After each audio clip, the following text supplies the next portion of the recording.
Hello, good morning. It's now day 6, which is Saturday the 20th, isn't it? Last night that sunset was still quite spectacular, the afterglow. When I went to bed at 11 o'clock, had my tent lit up with the fairy lights. Linda bought me 2 strips from Temu. They were 79 pence each. They were worth every penny of that. Certainly don't want a refund.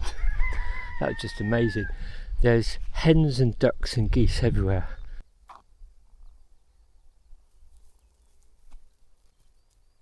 And the owners last night started feeding them there, worked their way round. There's a couple of geese in there. And then there was this almighty sound from that shed over there. That just went ballistic last night. So it's Saturday morning, about 10 AM. I left the campsite about 2 miles away, just rode into Hunstanton, and this is the end of the Pilgrim Route 3 from Walsingham to Old Hunstanton. That's the classic view you'll see in all the guidebooks. So it's the remains of a chapel to commemorate Saint Edmund. Edmund was a Saxon who inherited the kingdom of East Anglia when he was 14. And it's said that he was landed here, although the book says it's probably further west. But anyway, he landed round about here, and he built a palace at Hunstanton. And then the Vikings beheaded him because he refused to renounce Christianity. And his friends knew where he had been martyred, but they could not find the head. And there's a legend that says they were searching, and they found this wolf who was actually guarding the head, and as they approached, the wolf just silently walked away. And so there's the legend of the wolf and Edmund's head. And when you see the town boundary, you'll see a picture of Edmund and the wolf, so they're closely linked. And then after he was martyred, they canonised him, he became a saint, and they built this chapel here, and that's the remains of it. You can see everybody has their photographs. It's a brilliant bit of framing, isn't it?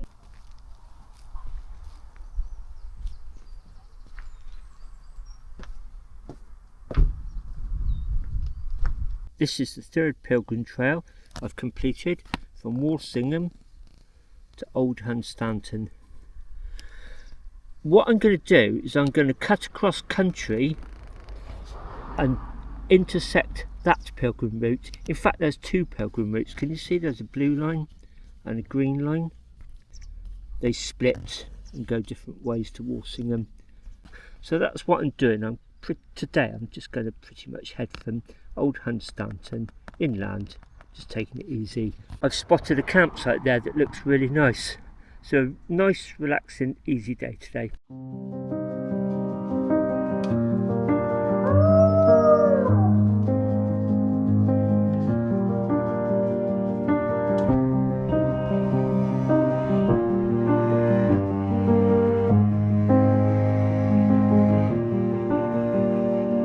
Dust on the pews, whispers of old.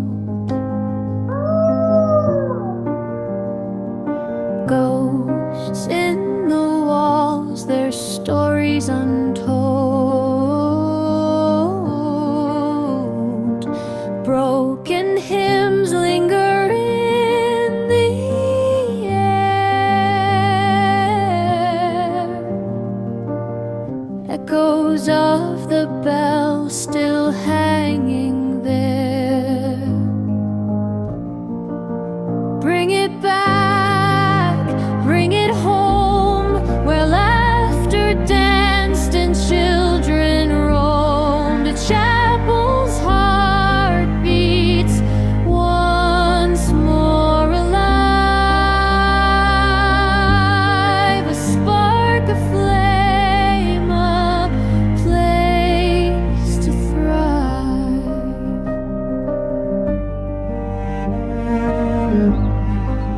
I really like it here at Hunstanton. I've been here a few times. Love these memorial gardens. I just had a wonderful child's portion of fish cake and chips. I said to the guy in the shop, could have a small portion. He said, do you want a kid's portion? I went, yeah, please. So it was great, just right. A lot of places will not sell kids portions to adults, but like at lunchtime, the last thing I want to do is be bloated with about 20 miles to ride. So that really hit the spot. Fish cake and chips at the seaside. So this is actually the east coast, but we're looking westwards. Although you're on the east coast, you get fantastic sunsets here because of the curve of the land. You know, we're in the wash, aren't we?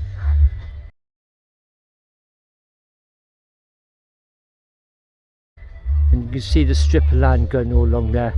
The last time I came here was the penultimate night of my First World War pillboxes tour, and I rode down the coast a few miles. I did a beach camp, and it really was weird because as it got dark you could see all these lights lighting up along there, and it looked like a massive pier, but it almost looked like it went along the whole horizon. As it got dark you could even see car lights going along there. It just really messed with my head, and you suddenly realise it's the geography that the East Anglia curves around there and carries on up towards Skegness and up the northeast. But yeah, that really messed with my head. So we're on the east coast facing west, and you get pretty spectacular sunsets looking out to sea.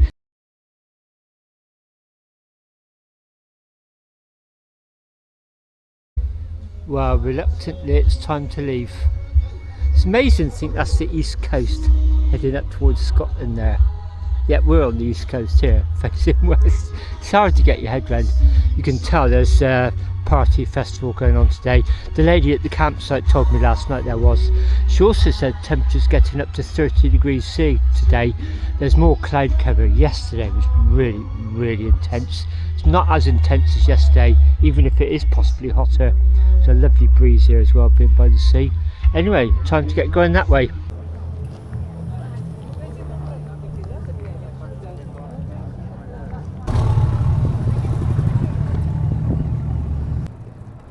I am going to ride alongside the seafront, but I'm going to use tarmac just until the crowds disperse a bit. Oh, there's one of those sky roads going up the tower. Me and Linda did that a couple of times at Blackpool. You're right on the seafront and you go up at dark. You actually go up and you're actually looking down at the clock face of the old Woolworths. It's now Wetherspoons. But you're so used to looking up at it, it's quite weird looking down on it.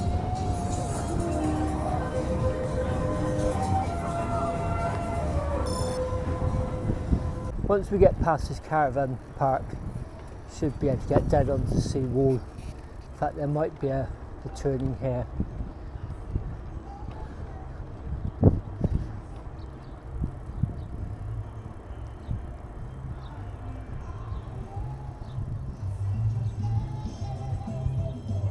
No, still crowds. Guys, good to see a seaside resort really thriving. So I had fish cake and chips, and then just before I left I had 99 at the seaside.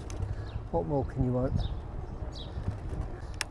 There's definitely a few spots of rain in the air. Oh, I forgot to mention this morning, when I first woke up, I think it's about 5:30, there was pitter patter of rain on the tent. By the time I got up about 6, it had completely evaporated. Yeah, some spots of rain coming down. I still can't get on the seafront. We should be over there on the sea wall.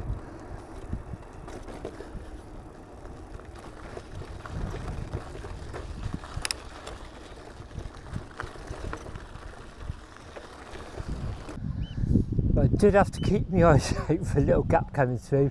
This is what I should have been on instead of that gravel track. I don't mind. It's lovely, isn't it? Because the curve there to break any high tides. Still wouldn't fancy owning one of those, a bit too vulnerable. The east coast is known for erosion, isn't it? Much softer soil.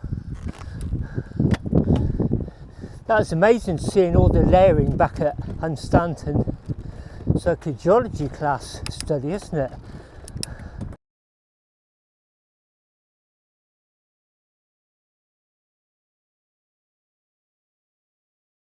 This is the end of the seafront stretch. Yes, I want to go through some sand dunes, and I don't actually. So we're going to go left here, start heading inland.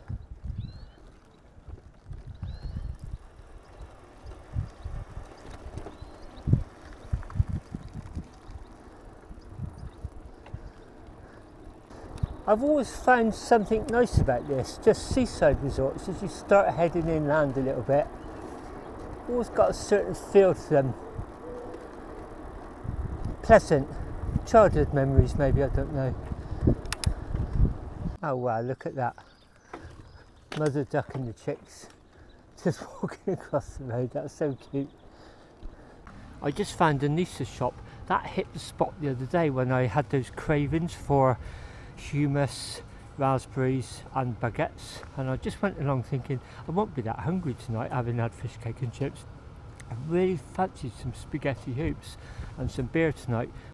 They had it, a tin of spaghetti hoops, 2 bottles of Peroni for £5, 2 pints for £5.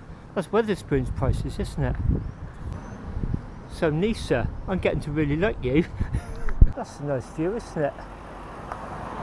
Heatham Social Club and their bowling green.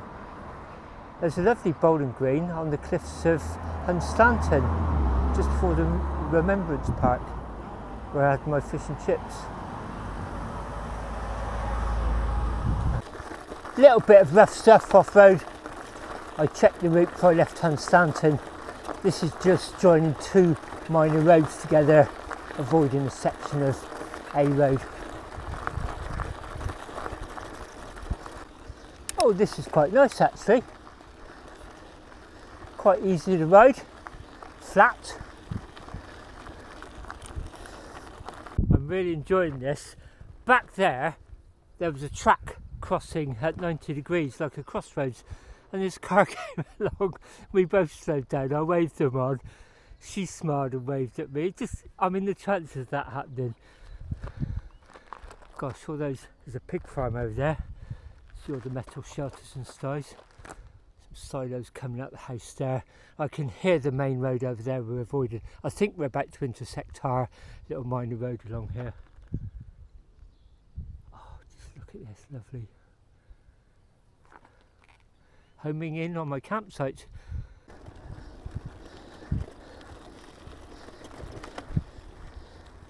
And here's the road we're coming up to.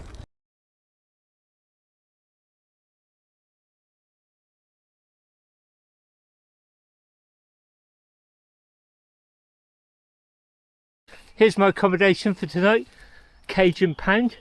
This building, the cage, was formerly the local lockup. The pound was used to enclose stray animals, property of Docking Parish Council. Oh, I thought it's for people, drunks and people on their way to prisons. You see them dotted around the country. I'm just going to get the app up here and actually try and home in and see exactly where I'm heading for. Well, as East Anglia, Norfolk and Suffolk are synonymous with windmills, I thought I might as well camp at one. This is Bircham Windmill campsite. What a lovely little place. I got here and it's a visitors centre, very out the way one, and it was closed at 4 PM. Apparently you see them the next morning, they get here at 8 AM, and the gentleman over there told me they do a pretty good breakfast as well. So one of those classic style East Anglian windmills. It's a visitors centre, so it's a working museum. I can just see the letters HO, so I think that means Hovis. It's just a lovely evening here actually. Nice family up there. The gentleman in the camper van told me about the breakfast in the morning. That gentleman there is cycle tourist from Holland. He arrived at Harwich yesterday and he's heading up to Newcastle and getting a boat home from North Shields in 9 days' time.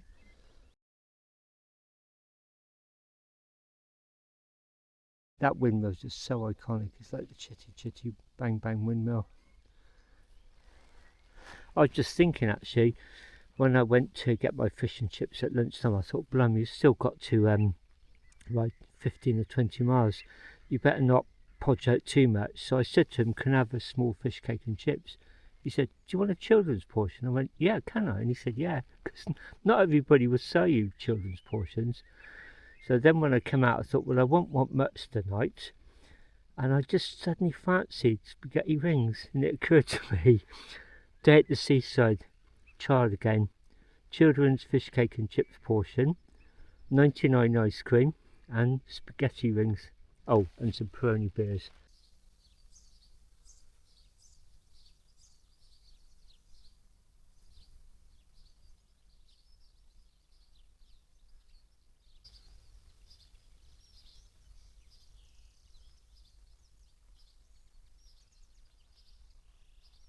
Oh, just look at this lovely wild garden. Compost bin there. And the pig. It says here, pigs and chickens. It's hard to read it all because some of it's obscured. But in Victorian days, households would have kept a pig. I really don't want to pull that across to read it, but hence a pig.